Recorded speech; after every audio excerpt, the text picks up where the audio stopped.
Lawrence Bishnoi ಮತ್ತು ಸಲ್ಮಾನ್ ಖಾನ್ರ 26 ವರ್ಷ ಹಳೆಯ ಸೇಡಿನ ಕತೆ.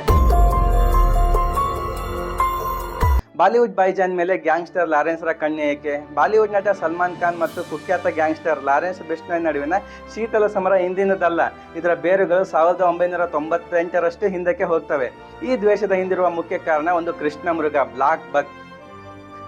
ಇವರಿಬ್ಬರ ನಡುವೆ ಕಳೆದ ಹಲವು ವರ್ಷಗಳಿಂದ ಶೀತಲ ಸಮರ ನಡೀತಾನೆ ಇದೆ. ಕೇವಲ ಮಾತುಗಳಲ್ಲ, ಬದಲಾಗಿ ಗುಂಡಿನ ಸದ್ದು ಕೂಡ ಕೇಳಿ ಬಂದಿದೆ. ಆದರೆ ಈ ದ್ವೇಷದ ಹಿಂದಿರುವ ಅಸಲಿ ಕತೆ ಏನು? ಲಾರೆನ್ಸ್ ಬಿಷ್ಣೋಯ್ ಸಲ್ಮಾನ್ ಖಾನ್ ಮೇಲೆ ಇಷ್ಟೊಂದು ಕೋಪಗೊಳ್ಳೋದಕ್ಕೆ ಕಾರಣವಾದ್ರೆ ಏನು? ಬನ್ನಿ ಇವತ್ತಿನ ವಿಡಿಯೋದಲ್ಲಿ ಈ ಹಳೆ ಸೇಡಿನ ಕಥೆಯನ್ನ ಬಿಚ್ಚಿಡೋಣ. ಈ ಕತೆ ಶುರುವಾಗೋದು 1998ರಲ್ಲಿ ರಾಜಸ್ಥಾನದ ಜೋಧ್ಪುರದಲ್ಲಿ. ಹಮ್ ಸಾಥ್ ಸಾಥ್ ಹೇ ಸಿನಿಮಾದ ಶೂಟಿಂಗ್ ನಡೆಯುತ್ತಿದ್ದಾಗ ಸಲ್ಮಾನ್ ಖಾನ್ ಮತ್ತೆ ಅವರ ಸಹನಟರು ಅಳಿವಿನಂಚಿನಲ್ಲಿರುವ ಕೃಷ್ಣ ಮೃಗಗಳನ್ನ ಬೇಟೆಯಾಡಿದ ಆರೋಪ ಕೇಳಿ ಬಂತು. ಈ ಘಟನೆ ಇಡೀ ದೇಶದಲ್ಲಿ ದೊಡ್ಡ ಸುದ್ದಿ ಆಯಿತು ಮತ್ತು ಸಲ್ಮಾನ್ ಖಾನ್ ಕಾನೂನಿನ ಕಣ್ಣನ್ನ ತಪ್ಪಿಸಿಕೊಳ್ಳೋದಕ್ಕೆ ಸಾಧ್ಯವಾಗಲಿಲ್ಲ. ಆದರೆ ಕೃಷ್ಣ ಮೃಗವನ್ನ ಬೇಟೆಯಾಡಿದ್ದು ಬರೀ ಕಾನೂನಿನ ಸಮಸ್ಯೆಯಾಗಿ ಉಳಿಲಿಲ್ಲ. ರಾಜಸ್ಥಾನ ಮತ್ತು ಪಶ್ಚಿಮ ಭಾರತದ ಭಾಗಗಳಲ್ಲಿ ವಾಸಿಸುವ ಬಿಷ್ಣೋಯ್ ಸಮುದಾಯಕ್ಕೆ ಈ ಕೃಷ್ಣ ಮೃಗ ಕೇವಲ ಒಂದು ಪ್ರಾಣಿಯಲ್ಲ, ಇದು ಅವರಿಗೆ ಅತ್ಯಂತ ಪವಿತ್ರವಾದದ್ದು. ಅವರು ಕೃಷ್ಣ ಮೃಗವನ್ನು ತಮ್ಮ ದೇವರೆಂದು ಪೂಜಿಸುತ್ತಾರೆ. ಪ್ರಕೃತಿ ಮತ್ತು ಪ್ರಾಣಿಗಳ ರಕ್ಷಣೆಗಾಗಿ ತಮ್ಮ ಪ್ರಾಣ ಕೊಡಲು ಸಿದ್ಧರಿರುವ ಈ ಸಮುದಾಯಕ್ಕೆ ಸಲ್ಮಾನ್ ಖಾನ್ ಮಾಡಿದ ಕೃಷ್ಣ ಮೃಗ ಬೇಟೆ ಘೋರ ಅಪಮಾನವಾಗಿ ಕಾಣಿಸ್ತು. ಲಾರೆನ್ಸ್ ಬಿಷ್ಣೋಯ್ ಕೂಡ ಇದೇ ಸಮುದಾಯಕ್ಕೆ ಸೇರಿದವರು. ಅವರು ಕುಖ್ಯಾತ ಗ್ಯಾಂಗ್ಸ್ಟರ್. ಆದರೂ ತನ್ನ ಸಮುದಾಯದ ನಂಬಿಕೆಗೆ ಸಲ್ಮಾನ್ ಖಾನ್ ಧಕ್ಕೆ ತಂದಿದ್ದನ್ನು ಅವರು ಸಹಿಸಲಿಲ್ಲ.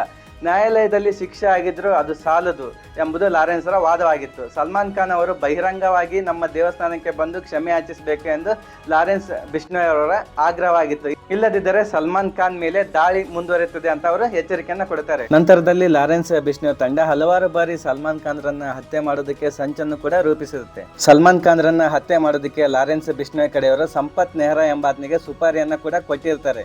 ಸಲ್ಮಾನ್ ಖಾನ್ ಮತ್ತು ಅವರ ತಂದೆ ಸಲೀಂ ಖಾನ್ ಅವರಿಗೆ ಹಲವಾರು ಬಾರಿ ಜೀವ ಬೆದರಿಕೆ ಪತ್ರಗಳನ್ನ ಬರೆದಿರ್ತಾರೆ. ಪಂಜಾಬಿ ಗಾಯಕ ಸಿಧು ಮೂಸೇವಾಲಾ ಹತ್ಯೆಯ ನಂತರ ಈ ಬೆದರಿಕೆಗಳು ಇನ್ನಷ್ಟು ತೀವ್ರಗೊಳ್ತವೆ. ಈ ಬೆದರಿಕೆಗಳ ಹಿನ್ನೆಲೆಯಲ್ಲಿ ಮಹಾರಾಷ್ಟ್ರ ಸರ್ಕಾರವು ಸಲ್ಮಾನ್ ಖಾನ್ ಅವರಿಗೆ Y+ ಸೆಕ್ಯೂರಿಟಿಯನ್ನ ಕೊಡೋದಕ್ಕೆ ಶುರು ಮಾಡಿತು. ಲಾರೆನ್ಸ್ ಬಿಷ್ಣೋಯ್ರ ಮಾತಿನಂತೆ ಸಲ್ಮಾನ್ ಖಾನ್ ಕ್ಷಮೆಯಾಚನೆಗೆ ಬರಲಿಲ್ಲ. ನಂತರದಲ್ಲಿ ಲಾರೆನ್ಸ್ ಗ್ಯಾಂಗ್ ಆಗಾಗ ಬೆದರಿಕೆ ಪತ್ರಗಳನ್ನು ಕಳಿಸುವುದು, ಬೆದರಿಕೆ ಕರೆ ಮಾಡುವುದು ಮತ್ತು ಸಲ್ಮಾನ್ ಖಾನ್ ರವರ ಮನೆಯಾದ ಗ್ಯಾಲಕ್ಸಿ ಅಪಾರ್ಟ್ಮೆಂಟ್ ಹೊರಗಡೆ ಗುಂಡಿನ ದಾಳಿ ನಡೆಸುವ ಮೂಲಕ ತಮ್ಮ ಆಕ್ರೋಶವನ್ನು ಹೊರಹಾಕಿದ್ರು. ಒಟ್ಟಿನಲ್ಲಿ ಇದು ಒಬ್ಬ ಗ್ಯಾಂಗ್ಸ್ಟರ್ ಮತ್ತು ನಟನ ನಡುವಿನ ವೈಯಕ್ತಿಕ ದ್ವೇಷ ಅಷ್ಟೇ ಅಲ್ಲ, ಇದು ಒಂದು ಸಮುದಾಯದ ಧಾರ್ಮಿಕ ನಂಬಿಕೆ ಹಾಗೂ ಅಹಂಕಾರದ ಸಂಘರ್ಷವಾಗಿ ಬದಲಾಯಿತು. ನಿಮ್ಮ ಪ್ರಕಾರ ಈ ಸಮಸ್ಯೆಗೆ ಪರಿಹಾರವೇನು? ನಿಮ್ಮ ಅಭಿಪ್ರಾಯವನ್ನು ಕಮೆಂಟ್ ಬಾಕ್ಸ್ನಲ್ಲಿ ತಿಳಿಸಿ. ಮತ್ತಷ್ಟು ಇಂತಹ ಸುದ್ದಿಗಳಿಗಾಗಿ ನಮ್ಮ ಚಾನಲನ್ನು ಸಬ್ಸ್ಕ್ರೈಬ್ ಮಾಡಿ.